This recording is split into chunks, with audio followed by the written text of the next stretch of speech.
दोस्तों इस वीडियो में मैं आपको रोल ओवर के बारे में बताने वाला हूँ। ये रोल ओवर क्या होता है, आपने कई बार सुना होगा कि स्टॉक मार्केट में ये पोजीशन को हम रोल ओवर कर रहे हैं, रोल ओवर करना चाहिए। तो ये रोल ओवर होता क्या है, इसको आज की वीडियो में हम समझने जा रहे हैं। तो ये वीडियो आप स्टार्टिंग से लेकर एंड तक पूरा देखिएगा। चलिए फ्रेंड्स वीडियो शुरू करते हैं। फ्रेंड्स देखिए, जो रोल ओवर है, ये जो रोल ओवर वर्ड है, ये सिर्फ फ्यूचर एंड ऑप्शन से जुड़ा हुआ है। सिर्फ फ्यूचर एंड ऑप्शन में ही रोल ओवर होता है। इक्विटी मार्केट से इसका कोई लेना देना नहीं है। अगर आप सिर्फ इक्विटी में ट्रेडिंग करते हो तो रोल ओवर अगर आपने नहीं भी जाना तो भी आपका काम चल जाएगा। बट आप फ्यूचर एंड ऑप्शन में ट्रेडिंग करते हो तो रोल ओवर आपको जरूर जानना चाहिए कि रोल ओवर होता क्या है। दोस्तों रोल ओवर करना मीन्स अपनी पोजीशन को कैरी फॉरवर्ड करना, मतलब आपकी जो भी एग्जिस्टिंग पोजीशन है उसको खत्म करके नेक्स्ट एक्सपायरी की new position banana. For example मान लो जनवरी का कोई फ्यूचर आपने बाय करके रखा हुआ है, तो वो जो कॉन्ट्रैक्ट है जनवरी का वो उस महीने के लास्ट थर्सडे को एक्सपायर हो जाएगा। तो लास्ट थर्सडे को आप क्या कर रहे हो, अपनी जो पोजीशन आपने बाय करके रखा हुआ है जनवरी का फ्यूचर उसको सेल कर रहे हो, और फरवरी का कॉन्ट्रैक्ट, फरवरी का फ्यूचर सेम टाइम पर आप बाय कर रहे हो।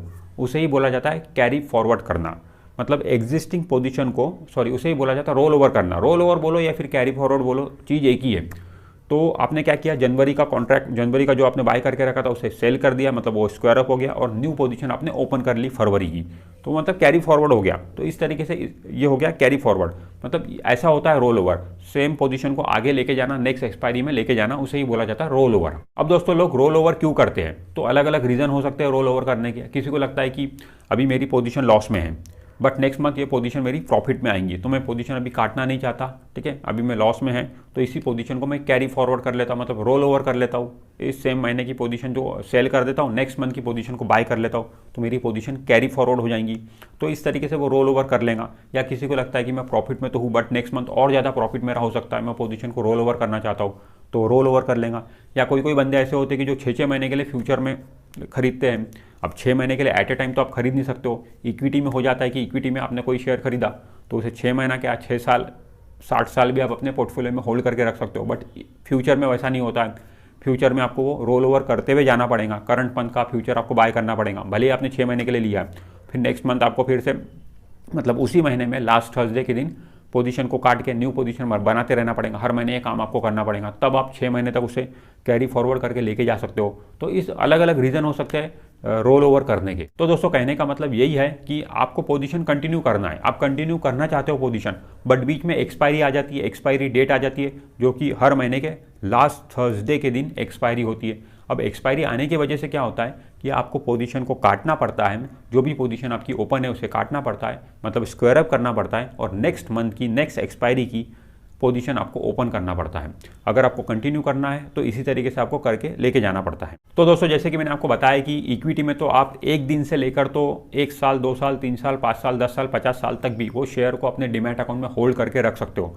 बट दोस्तों फ्यूचर में वैसा नहीं होता है। फ्यूचर में तो डीमैट अकाउंट का कोई यूज़ होता ही नहीं है, क्योंकि फ्यूचर में जो भी आप शेयर खरीदते हो वो आपके डीमैट अकाउंट में जाता ही नहीं है। तो फ्यूचर में जो भी आप शेयर खरीदोगे उसकी एक एक्सपायरी डेट रहेंगी, उस एक्सपायरी के दिन आपको पोजीशन को स्क्वायर अप करना पड़ता है, ख़त्म करना पड़ता है। तो इस तरीके का सीन है। इसी वजह से लोग क्या है कि इससे ज़्यादा समय तक फ्यूचर में बने नहीं रह सकते। अगर उन्हें बने रहना है तो रोल ओवर करते हुए अपनी पोजीशन को लेके जाना पड़ता है। हालांकि जो कॉन्ट्रैक्ट होते हैं at a time 3 contract open रहते हैं।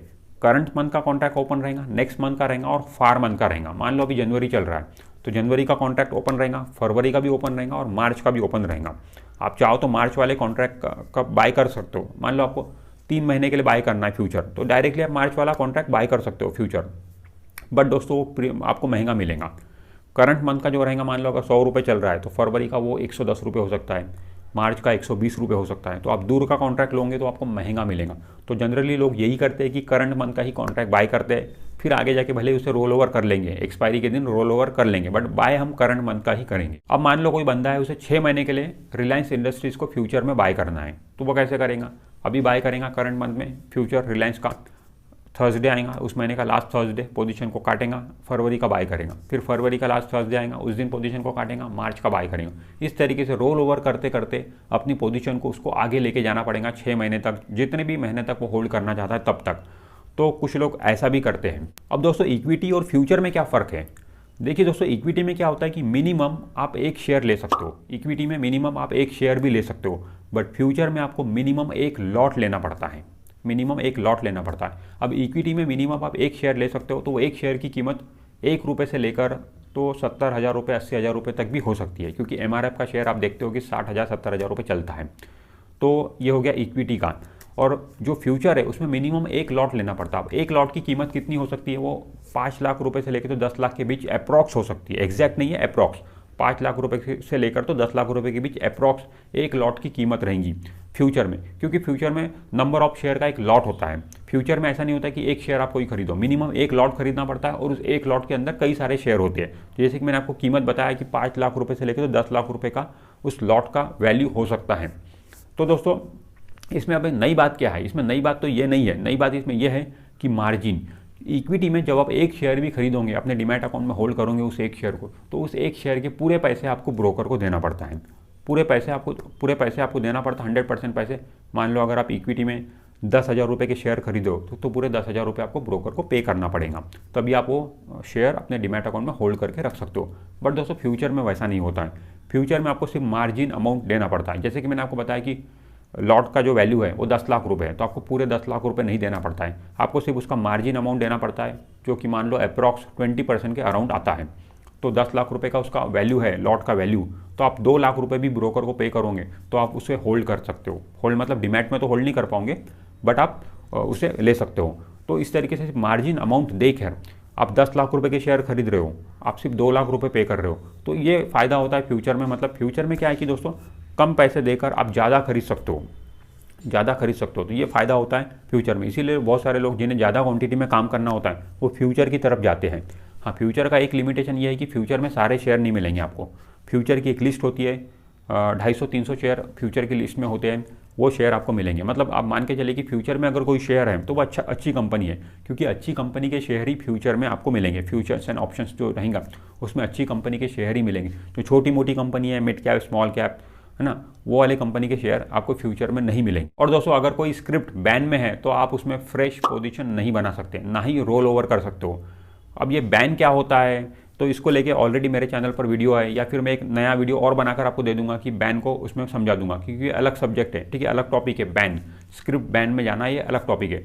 तो आप इतना ध्यान में रखिए, सिर्फ कोई स्क्रिप्ट अगर बैन में है तो उसमें आप फ्रेश पोजीशन नहीं बना सकते और ना ही उसमें रोल ओवर कर सकते हो। सिर्फ एग्जिस्टिंग पोजीशन, आपकी ऑलरेडी पोजीशन बनी हुई है, आपकी पोजीशन बनने के बाद में वो शेयर बैन में गया, तो जो पोजीशन आपने बना ली उसको आप काट सकते हो, उसको आप स्क्वायर अप कर सकते हो, बट फ्रेश पोजीशन नहीं बना सकते, ना ही आप रोल ओवर कर सकते हो जो स्क्रिप्ट बैन में है उसमें।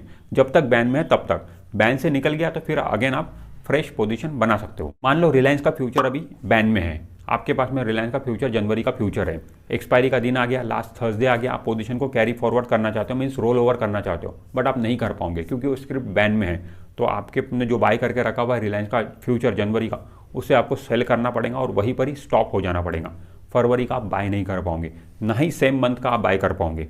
फ्रेश पोजीशन, जो ओपन पोजीशन है वो क्लोज हो सकती है बैन में रहने के बाद, बट बैन में रहने के बाद new position, fresh position open नहीं हो सकती है। दोस्तों रोल ओवर में ब्रोकरेज एंड टैक्सेस का खर्चा आपको लगता है, क्योंकि आप एक पोजीशन को सेल कर रहे हो, दूसरी पोजीशन बाय कर रहे हो, मतलब बाय सेल कर रहे हो, तो ब्रोकरेज एंड टैक्सेस तो आपको देना पड़ेगा, तो ये खर्चा होता है रोल ओवर का। इसके अलावा प्रीमियम का भी खर्चा होता है। मान लो आप बाय साइड में रोल ओवर कर रहे हो तो जो करंट मंथ का प्रीमियम है वो कम रहेगा, नेक्स्ट मंथ का प्रीमियम ज़्यादा रहेगा, तो आपको प्रीमियम का जो डिफरेंस है वो भी कहीं ना कहीं कॉस्टिंग में आपके जुड़ेगा।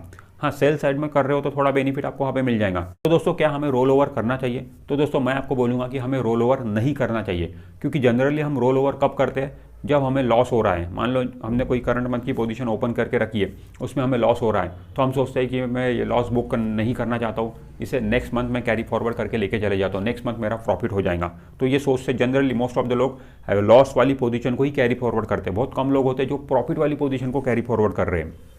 तो आपका मतलब देखिए, आपको लॉस हो रहा है, दैट मीन्स क्या, आपका व्यू गलत हो गया, ठीक है, आपका व्यू गलत हो गया, तो आप अपनी पोजीशन काट दीजिए, लॉस बुक कर लीजिए, फिर नेक्स्ट मंथ फ्रेश पोजीशन आप ओपन कर सकते हो। क्योंकि आप मार्केट को हराने की कोशिश मत करिए दोस्तों, आपको मार्केट के हिसाब से चलना पड़ेगा, मार्केट आपके हिसाब से नहीं चलेगा। आपने जो व्यू से लिया था शेयर, आपका व्यू वहाँ पे गलत हो गया, आप गलत साबित हो गए, तो आपको अपना लॉस बुक करके बाहर हो जाना चाहिए, फिर नेक्स्ट मंथ आप फ्रेश पोजीशन बना सकते हो। आप कैरी फॉरवर्ड करके लेके जा रहे हो, आप बोल रहे हो कि लॉस में बियर करना ही नहीं चाहता, लॉस हो ही नहीं सकता मुझे, अभी लॉस हुआ कैरी फॉरवर्ड रोल ओवर करूँगा मैं, नेक्स्ट मंथ लॉस होगा फिर रोल ओवर करूँगा, जब प्रॉफिट में आएगा तब बेचूंगा। तो दोस्तों इस तरीके की जिद आपके अंदर नहीं होनी चाहिए। अगर आपका व्यू गलत होता है तो आप अपना लॉस, स्टॉप लॉस पे अपना लॉस काटिए और नेक्स्ट मंथ के लिए आप तैयार रहिए।